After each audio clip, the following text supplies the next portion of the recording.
So my goal with this video today is to shed some light on a macronutrient called protein. So there are three main macronutrients: carbs, fats, and protein.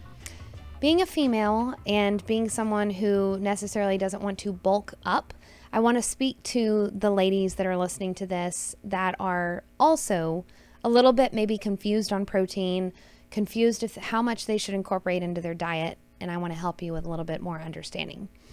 So for me, protein has changed my life. And what I mean by that is in my 20s, I did not eat protein heavy. So I was always a little bit more carbohydrate based. Everything I ate, the plate was going to be a little bit more carb heavy.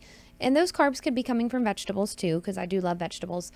But that meant if my plate was very much filled with vegetables and healthy fats and carbohydrates, the smallest thing I was getting was protein. And that is where I was doing it wrong. Now, why is that wrong in my eyes? After decades of research and me really diving into this macronutrient of protein, protein is an essential building block for our body. And so within protein, there are all these amino acids. Amino acids are what help us rebuild tissue, help us regrow hair, vitally important for hair, skin, and nails.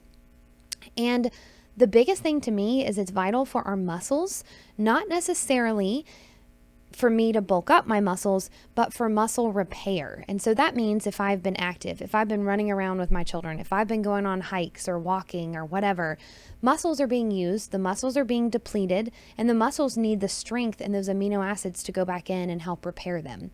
So protein changed my life because it gave me more energy. So I think if we all look at what do we really want out of our life, if we could have more energy, steady, abundant energy all day long, even despite the fact I have a 2 and a 4-year-old and I may not always get great sleep because they could wake up, even despite the fact that you can have stress during parenthood that, is unavoidable. The one thing I can always go back to is focusing on protein in my diet, and I am guaranteed to get more energy. So when I speak about protein, I want you to understand what protein is. So most of you are going to know that protein comes from, chicken and beef and fish, so meat sources.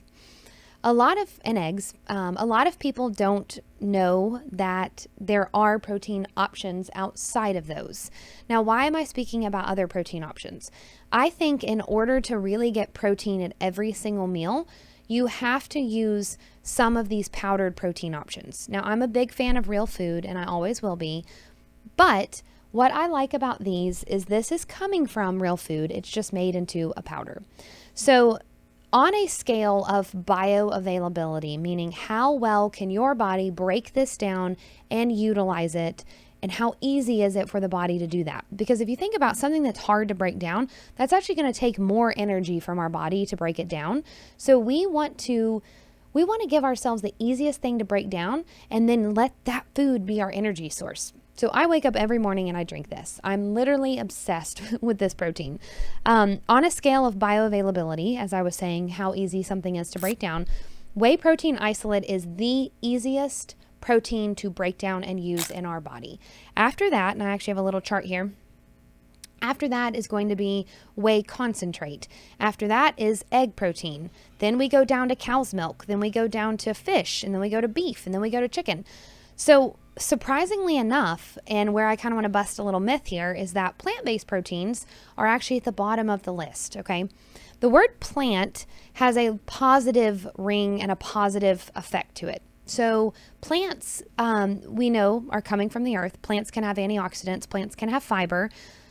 They're also a lot harder to break down. So someone that has a compromised gut, someone who has some digestive issues already, and someone who may be a little bit more sensitive to chemicals within plants, and I'll get into that in a later video.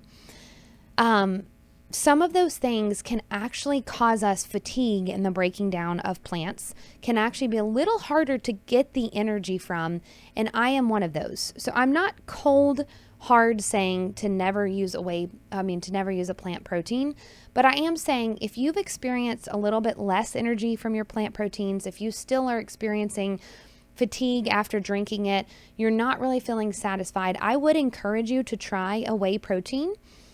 When you think of whey protein, you're also probably going to think of lactose. So you're going to think of, oh, I have dairy allergy. Whey protein is 99.9% lactose free. So I'm also going to say, unless you have a severe allergy, of course, avoid this if you have a severe dairy allergy. But if you only have like mild little symptoms with dairy, this being 99% lactose free should be very agreeable to your system.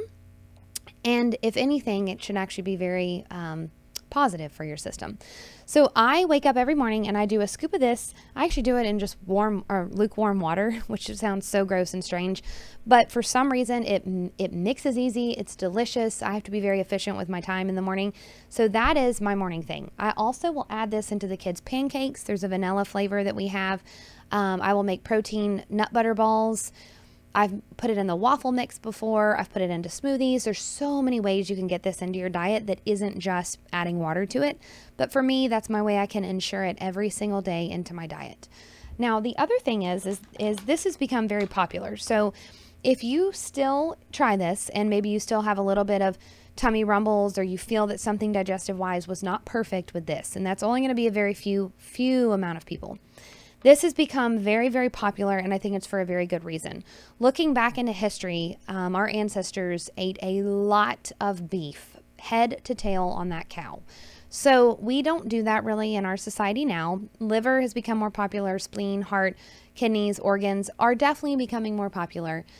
But this protein is going to actually be 4 ounces of grass-fed beef per serving in a powder form. That may sound a little odd to you, but beef is very, very agreeable to most people.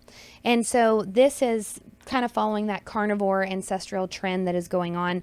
But like I said, there is a lot of research backing people that have digestive dysfunctions doing very, very well with this beef protein. So same way as I said to use that, you can mix it with water. My husband mixes it actually with his cold brew coffee every morning.